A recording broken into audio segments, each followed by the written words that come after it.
যেই দোকান যেই গোডাউনটাই হয়েছে ওর প্রায় 2.5 থেকে 3 কোটি টাকার মাল নষ্ট হয়েছে। শুধু বৃহস্পতিবার দিন ওর 20 লাখ টাকার 18-20 লাখ টাকা জানি না ভাই, আমরা তো মাত্র দোকান খুলতেছি, এর মধ্যে শুনছি যার দোকানে আগুন লাগছে সে এখন আসে নাই মার্কেটে। বুঝলেন কীভাবে বলবো, শুধু দেখছি ভিতর থেকে আগুন আসতেছে।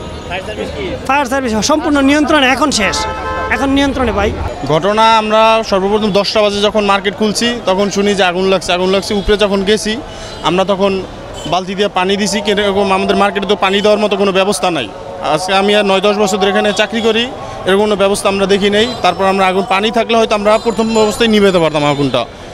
তারপর ফায়ার সার্ভিস ইউনিটে এসে কাজ করলো, ফায়ার সার্ভিসের সাথে আমরা কাজ করছি, আমাদের হাত পা সবই আঘাতগ্রস্ত হয়েছে। আমরা ফায়ার সার্ভিস মিনিমাম 40 মিনিট পর আসছে, আধা ঘন্টা 40 মিনিট তারা সব কিছু রেডি করতে 1 ঘন্টা সময় লেগে গেছে তাদের। এমনি 3টা গোডাউনে আগুন লাগছে, একটা আছে যে কন্টিনে মাল নামায় চায়না থেকে যারা মাল আনে, বড় গোডাউন ছিল ওইটা ক্ষতিগ্রস্ত হয়েছে। কাবারের দামি কাবার আছে, ওই গোডাউনে ক্ষতিগ্রস্ত হয়েছে। তারপরে আরও প্রায় 3-4টা গোডাউনে ক্ষতিগ্রস্ত হয়েছে। ফায়ার সার্ভিস যদি গুলিস্তান তো এমনিতেই অনেক জ্যামজট থাকে, এই কারণে ফায়ার সার্ভিস আসতে একটু লেট হয়েছে।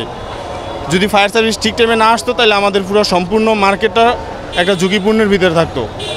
আগুনটা লাগার পরে আলহামদুলিল্লাহ ফায়ার সার্ভিস এবং বিজিবি আলহামদুলিল্লাহ ওনারা খুব দ্রুত আসছে, ওনারা খুব দ্রুত আগুন নিভাইছে। ওনাদেরকে অনেক অনেক ধন্যবাদ।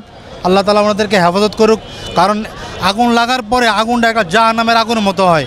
ওনারা বলতেছে যে ভাই আমরা যে এখানে আগুনগুলি নিভাইতেছি আমাদের কাছে ঢুকতে পারতেছি না, আমরা ধোঁয়ার অন্ধকারে, আমরা অন্ধকারের ভিতরে ঢুকছি। ঢুকার পরে দোকানের সামনে দেখি যে হাজার হাজার কার্টুন মাল, আমরা কার্টুন সরাতে পারতেছি না। কার্টুন মানে দোকানের মাল থাকবে ভিতরে, কিন্তু কার্টুন বাইরে থাকে কেন? এটাও একটা বড় কারণ।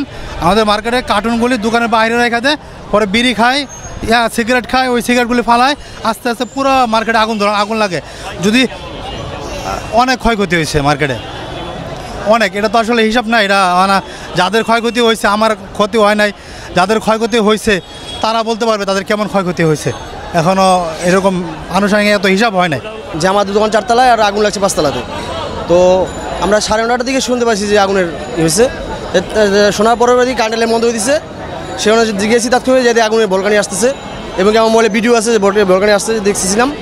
তারপরে আসতেছে যা পানি নিয়ে দিয়ে রয়েছে, ফায়ার সার্ভিস ফোন দেওয়া হয়েছে, ফায়ার সার্ভিস 9:50 দিকে বোধ হয় এসে পৌঁছেছে। কার্যক্রম শুরু করতে প্রায় 9:10 সাড়ে 10টা বেজে গেছে। এই ধরনের কারণটা একটু আগে আসলে ফায়ার সার্ভিসটা বা যদি পাইতাম তাহলে আমাদের আরও ভালো হতো, তাহলে এই দোকানগুলো ক্ষয়ক্ষতি হতো না। আমাদের মার্কেটে কোনো সেফটি নেই, এত বড় স্কোয়ার সুপার মার্কেট অনেক বড়। গুলিস্তানের ভিতরে আমাদের এই নবাবপুরের ভিতরে সুন্দরবন স্কোয়ার সুপার মার্কেটটা অনেক বড়, কিন্তু কোনো নিরাপত্তা নেই বা কোনো সেফটি কোনো সিস্টেম নেই।